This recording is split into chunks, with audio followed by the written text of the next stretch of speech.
여러분 안녕하십니까? 포항 MBC 뉴스입니다. 오늘 경북 동해안 지역은 흐리기만 하겠지만 이번 한 주도 비가 자주 내릴 것으로 예상됩니다. 조주경 기상캐스터입니다. 8월의 마지막 월요일입니다. 가을로 넘어가는 요즘 비 소식이 잦은데요. 오늘은 흐리기만 하겠습니다. 다만 아침까지는 짙은 안개가 끼어 있어서 차간 거리 넉넉하게 하시고 안전운전하시면 좋겠습니다. 이어서 자세한 오늘 날씨 보겠습니다. 아침 기온은 18도에서 23도 분포로 출발하고 있습니다. 한낮에는 울진이 27도, 영덕 28도, 포항이 29도, 경주 30도까지 오르면서 낮 기온은 어제보다 1도에서 4도가량 높겠습니다. 울릉도와 독도의 하늘은 아침에는 흐리다가 낮부터는 맑은 하늘이 드러나겠습니다. 한낮 기온은 울릉도와 독도 26도 선에 머물겠습니다. 동해 바다의 물결은 동해 전해상에서 0.5에서 최고 1.5m로 잔잔하게 일겠습니다. 내일부터 다가오는 9월도 비로 시작되겠습니다. 일단 내일 예상되는 비의 양은 5에서 80mm 정도로 지역차가 크겠습니다. 피해 없도록 미리 대비해 주셔야겠습니다. 날씨였습니다. 일본 관광객 유치를 목적으로 1992년 시작돼 내년에 30회째를 맞는 경주 벚꽃 마라톤 대회는 경주의 대표적인 스포츠 행사인데요. 경주시가 벚꽃 관광철에 교통 혼잡을 야기하고 또 관광객 유치 효과도 크지 않다는 이유로 최근 대회 중단을 결정했는데 반대 목소리도 나오면서 논란을 빚고 있습니다. 김영일 기자가 보도합니다. 지난 1992년 경주의 벚꽃을 홍보하고 일본인 관광객을 유치하기 위해 시작된 경주 벚꽃 마라톤 대회. 매년 만여 명이 참가하는 마라톤 축제로 지난 30년간 전국적인 명성을 떨쳐왔습니다. 그런데 경주시가 내년부터 벚꽃 마라톤 대회를 전면 중단하기로 결정했습니다. 마라톤 대회가 벚꽃 관광철인 4월에 열리면서 매년 심각한 교통체증을 발생시키고 관광객과 시민들에게 큰 불편을 주고 있다는 점을 이유로 들었습니다. 봄은 4월 첫째 주에 벚꽃 축제를 하기 때문에 굳이 벚꽃 마라톤 안 해도 이렇게 관광객이 미어 터지고 차량이 통제되고 이런 불편이 있기 때문에 경주시 설문조사 결과 대회 중단을 요구하는 응답이 42%로 대회 유지 37%보다 조금 많았고 마라톤 코스나 시간대 조정을 원하는 답변이 19%로 나타났습니다. 특히 경주시는 코로나19 대유행 이후 한국관광공사가 공동주최기관에서 빠지게 됐고 요미우리 신문이 일본 관광객 모객을 중단한 일도 결정적인 계기가 됐다고 밝혔습니다. 지역 체육계는 반발하고 있습니다. 벚꽃 마라톤은 관광객 유치 효과가 크고 경주 시민 3천여 명이 매년 참가하는 생활체육인들의 축제라며 계속 유지되어야 한다고 밝혔습니다. 일반 사람들이 생활체육인들이 동호인들이 참가해서 시민 건강이 참 너무 좋은 건데 왜 없이는지 궁금하다고. 이 때문에 프로대회 성격이 강한 가을 동아 마라톤 대회를 차라리 폐지하는 편이 더 낫다는 목소리도 나오고 있습니다. 더구나 동아 마라톤 대회에는 벚꽃 마라톤보다 2.5배나 많은 5억 원의 경주 시비가 투입되고 있습니다. 저희들끼리는 이렇게 이야기했습니다. 차라리 동아를 없애버리라.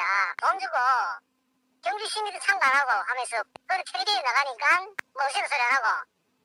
이처럼 지역 체육계가 강한 반대 움직임을 보이고 있지만 경주시는 내년부터 벚꽃 마라톤을 전면 중단하겠다는 입장에 변화가 없다고 밝혔습니다. MBC 뉴스 김형일입니다. 포항 지역의 태풍과 집중호우 피해가 2천여 건에 이르는 것으로 잠정 집계됐습니다. 포항시에 따르면 태풍 오마이스의 영향권에 든 지난 24일 이후 지금까지 포항에서 발생한 비 피해는 2,191건이며 유형별로는 도로 침수 153건, 주택 침수 150건, 하천 범람이 166건입니다. 지역별로는 죽장면 1,830건에 이어 장기면 99건, 구룡포읍 88건, 흥해읍 76건 등으로 앞으로 조사에 따라 피해가 더 늘어날 전망입니다. 집중호우로 큰 피해를 입은 포항시 죽장면에 휴일에도 불구하고 연인원 5천여 명의 자원봉사자들이 복구에 일손을 보탰습니다. 포항시 공무원과 해병대, 육군 54단, 로타리클럽, 이통장협의회 등 기관단체 회원들은 쓰레기를 수거하고 침수된 가재도구 정리를 도왔습니다. 또 응급복구가 끝난 마을을 돌며 방역을 실시했으며 원법사와 죽장교회, 기계성당 등 종교계에서는 쌀과 라면, 이불 등 생필품을 전달했습니다. 포항시 죽장면은 피해 지역이 광범위해 완전한 복구에는 상당한 시간이 걸릴 것으로 예상됩니다. 국가 중요 농업유산인 의성 전통 수리농업 시스템이 관광 콘텐츠로 개발됩니다. 의성군은 금성산 아래 운곡 저수지에 남아있는 전통 수리시설인 못종과 수통 등을 활용해 전시시설을 만들 계획인데요. 인근의 공룡 발자국 등과 연계해서 지붕 없는 생태박물관을 조성할 방침입니다. 이호영 기자입니다. 의성군 금성면, 금성산 및 운곡지, 산 계곡에서 내려온 물이 이곳 운곡지에 모여 하류 농경지에 물을 공급하는 전형적인 농업용 저수지입니다. 이 저수지에는 다른 저수지와 달리 전통 수리 시설인 수통과 못종이 여전히 남아 있습니다. 20여 개에 달하는데요. 수위에 따라 하나씩 빼서 물을 하류로 내려보냅니다. 현대식 수문과 달리 못종을 순서대로 빼서 물을 보내면 상층부의 따뜻한 물이 먼저 내려가면서 하류 농작물에 냉해를 입히지 않는 장점이 있습니다. 마늘 수확 뒤 벼농사를 이모작으로 하는 이 지역 여건상 운곡지 물은 농업인들에게 귀중할 수밖에 없습니다. 이 물이 내려가서 저희들 우리 그 선인들이 만들어 놓은 수로를 따라 가지고 저희 마을에도 농사에 많은 혜택을 주고 우리 그 제올이나 우리 그 항미 삼사리에도 많은 영향을 받고 있습니다. 해마다 6월 하지 때 운곡지에서 천물 내리기 행사가 전통대로 열리고 있고 탑 1위에는 상층부 하라비못에서 내려간 물이 중층 아비못을 거쳐 하층 손자못까지 이어지는 각 층계별로 저수지가 잘 발달되어 있습니다. 이러한 저수지는 옛부터 물이 부족한 금성산 주변에서 농업용수를 허투루 버리지 않고 제대로 활용하기 위해 만든 시설입니다. 지금까지도 1,500여 개의 저수지와 4,600헥타르의 농가밭이 서로 연결돼 농업용수를 공급하고 있습니다. 의성군은 국가 중요 농업유산 제10호로 지정된 의성 전통 수리 농업 시스템을 눈으로 보고 체험할 수 있는 콘텐츠로 개발해 인근 산운리 생태공원 안에 체험관을 만들 계획입니다. 통을 이용해서 물을 관리하는 선조들의 슬기로운 지혜에 대해서 요즘 애들이 이제 어떻게 옛날 농업 방식에 대한 부분을 와서 눈으로 보고 이걸 체험할 수 있는 체험 공간, 그래서 홍보 전시 체험관을 만들 계획입니다. 의성군은 금성산 주변 농업유산을 중심으로 지역 관광자원과 연계해 지붕 없는 생태박물관으로 조성하고 세계 중요 농업유산으로 등재를 추진할 예정입니다. MBC 뉴스 이호영입니다. 포항 지열발전 부지의 안정적인 관리를 위한 전문가 설명회가 지난 27일 흥해읍과 장량동 등 지진 피해 지역 주민들을 대상으로 열렸습니다.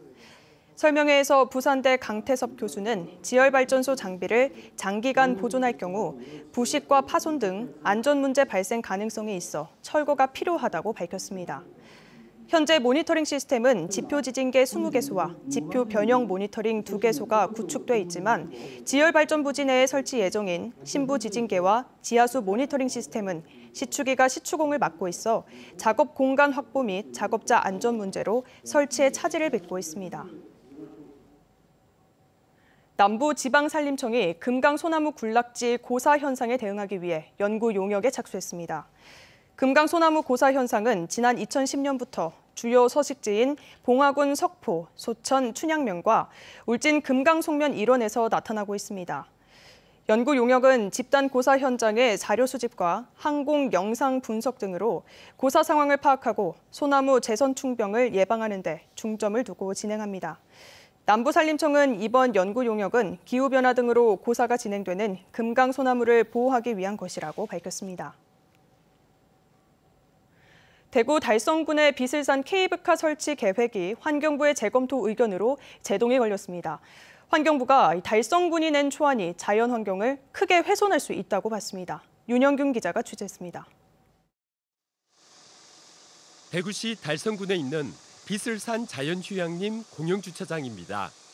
달성군은 이곳에서 대견봉까지 1.9km 구간에 케이블카를 설치하려고 합니다. 국비나 시비 없이 달성군 돈으로 우선 306억 원을 들이겠다는 계획입니다.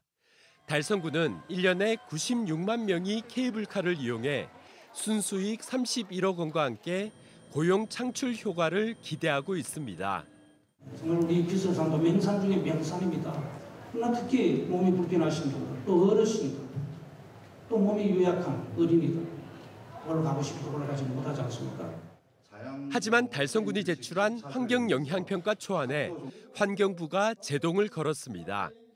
현행 가이드라인에는 케이블카는 주요 봉우리를 피하고 기존 탐방로와 연계를 하지 말라고 나와 있습니다. 그런데도 이를 무시해 자연환경을 교란하고 과도하게 훼손할 수 있다는 겁니다. 또한 이곳 자연휴양림 공영주차장에서 대견사 부근까지 이미 전기차를 운행하고 있는 만큼 케이블카가 없더라도 장애인 등 관광객 이동에는 문제가 없다고 지적했습니다. 케이블카 일부 기둥이 비슬산 암계류 위에 위치하는 점, 참꽃 군락지와 야생동물에 대한 영향과 지하수 감소, 토사 유출량 등에 대한 조사가 제대로 이루어지지 않았습니다. 결론은 케이블카 설치 계획의 재검토. 달성군은 일부 수정안 안을 다시 제출한 것으로 알려졌지만 공식적인 입장은 없습니다. 제가 지금 말씀드렸고 직장이 시간 되시면은 전화하신다 하셨으니까 기다려 보셔야 될 것 같은데. 사흘 기다렸으니까 나흘 정도 기다려야 되나요? 저희가 계속 말씀을 드리고 있습니다. 시민사회단체에서는 이 사업 자체가 처음부터 불가능했다며 백지화를 주장합니다. 비슬산 복원에 대한 계획을 세운다든지 그런 계획으로의 또 전환이 필요할 것 같고 무분별하고 이제 불필요한 이 사업에 행정력이나 예산을 더 이상은 투여 안 하는 게 맞다고 봅니다. 803과 압산 케이블카 이용객이 각각 연간 30만 명 정도입니다. 그런데도 달성군은 연간 96만 명이 이용할 것으로 보고 있어 과다 계산 논란이 일고 있습니다. MBC 뉴스 윤영균입니다. 한국철도가 올해 추석 열차 승차권을 내일부터 다음 달 2일까지 4일간 판매합니다. 승객 간 거리 두기를 위해 창쪽 좌석을 우선 발매하고 안쪽 좌석은 다음 달 중 정부의 코로나19 방역 대책에 따라 판매가 결정됩니다. 예매 첫날인 내일은 만 65세 고령자나 장애인만 온라인이나 전화 접수로 예약할 수 있습니다. 다음 달 1일은 경부, 경전, 동해 노선, 2일은 호남, 전라, 강릉 노선 승차권 예매가 가능합니다. 한국철도는 열차 안에서는 반드시 마스크를 쓰고 음식물 취식 금지와 대화 자제 등 방역 수칙을 준수해야 한다고 밝혔습니다. 대구와 경북 지역 학생 수가 전국 평균보다 더 많이 줄어든 것으로 나타났습니다. 교육부에 따르면 올해 대구의 학생 수는 28만 3천여 명으로 지난해보다 1.8% 줄었습니다. 유치원생 감소폭이 4.7%로 가장 컸고 중학생은 지난해보다 0.3% 늘었습니다. 경북의 학생 수 감소폭은 1.3%를 기록했는데 역시 유치원생은 5.9% 줄어든 반면 중학생은 2% 증가했습니다.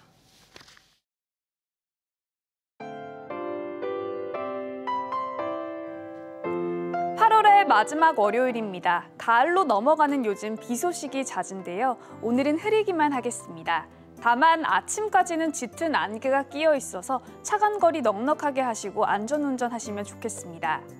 이어서 자세한 오늘 날씨 보겠습니다. 아침 기온은 18도에서 23도 분포로 출발하고 있습니다. 한낮에는 울진이 27도, 영덕 28도, 포항이 29도, 경주 30도까지 오르면서 낮 기온은 어제보다 1도에서 4도가량 높겠습니다.